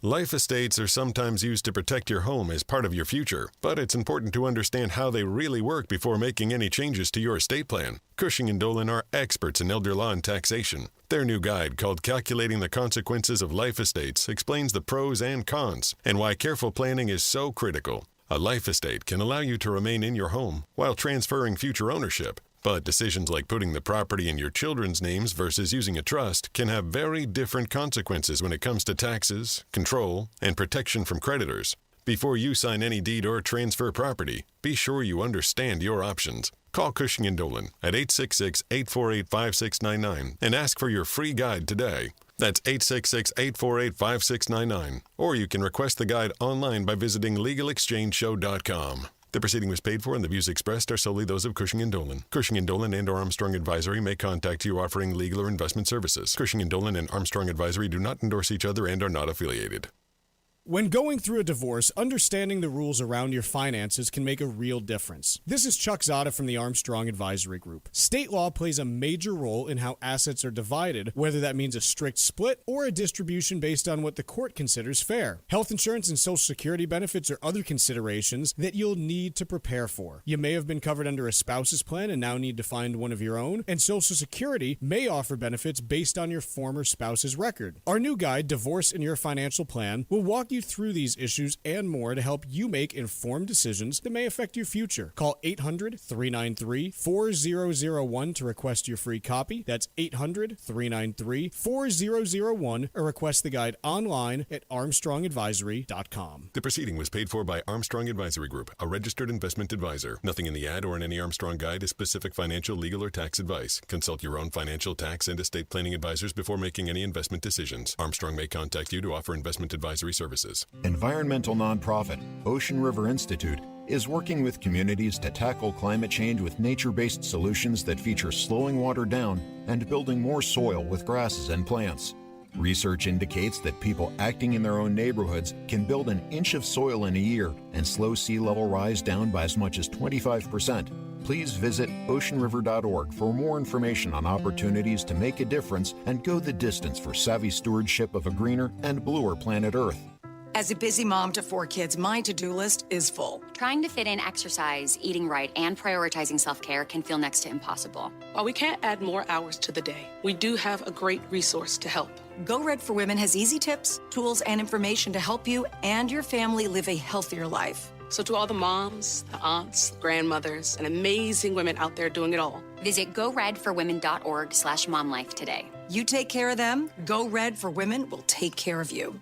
Life estates are sometimes used to protect your home as part of your future, but it's important to understand how they really work before making any changes to your estate plan. Cushing & Dolan are experts in elder law and taxation. Their new guide, called Calculating the Consequences of Life Estates, explains the pros and cons and why careful planning is so critical. A life estate can allow you to remain in your home while transferring future ownership. But decisions like putting the property in your children's names versus using a trust can have very different consequences when it comes to taxes, control, and protection from creditors.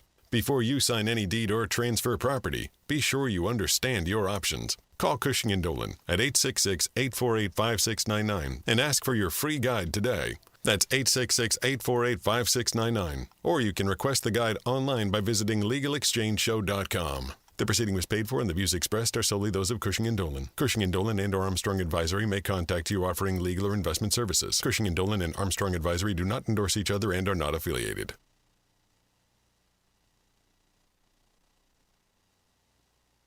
The Financial Exchange Show podcast drops every day on Apple, Spotify, and iHeartRadio. Hit that subscribe button and leave us a 5-star review. You're listening to the Financial Exchange Radio Network. You've got questions?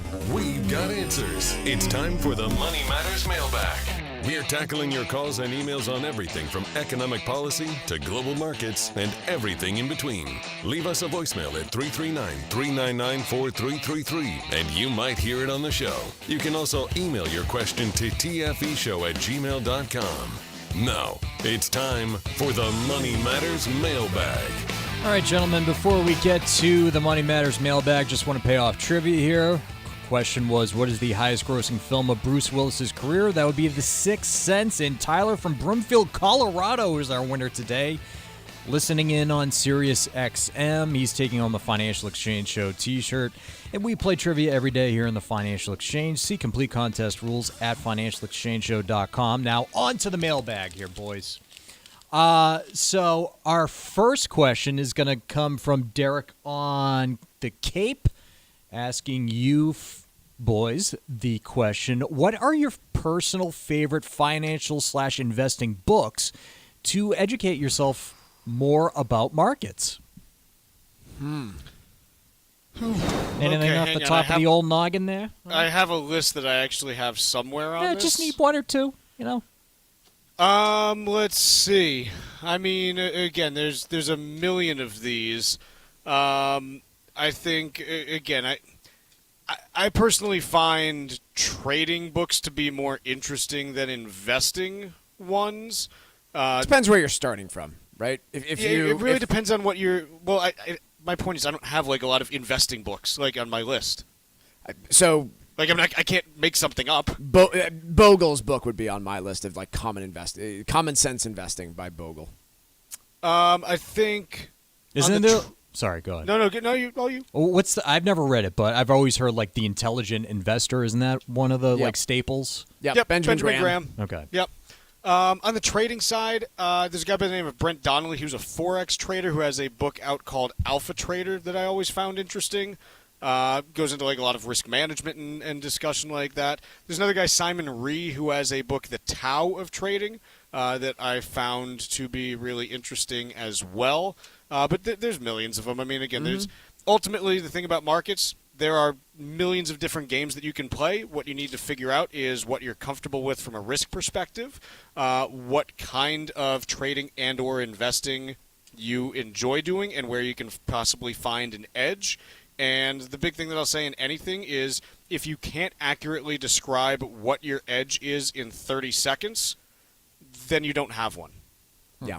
But yeah, the two books that I read prior to starting in this industry were The Intelligent Investor and Jack Bogle's Common Sense Investing, personally. Okay. We're kind of short on time here, but I'll give you one more quick one. Heidi in Portsmouth, New Hampshire. In general, what are your top checklist items you personally go through before buying a stock, in general? That's your Chuck.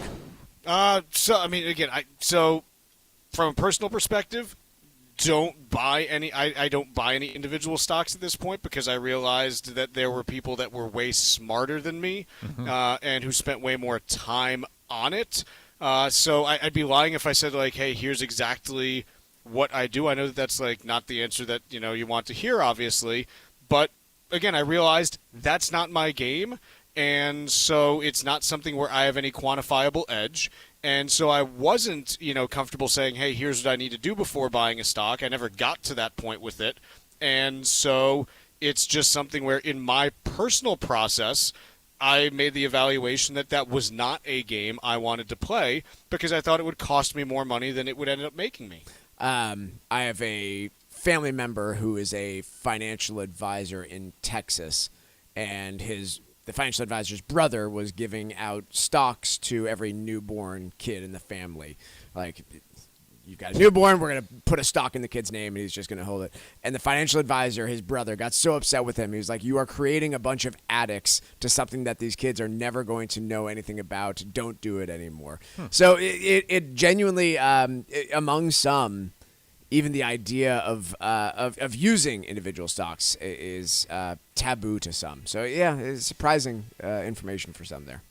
We are done for the day, but we will be back tomorrow to finish up the week. Dow's off 436 points, S&P's off 39, NASDAQ 162 in the red. We'll see how things finish up today, and we'll get ready for a finish to the week tomorrow.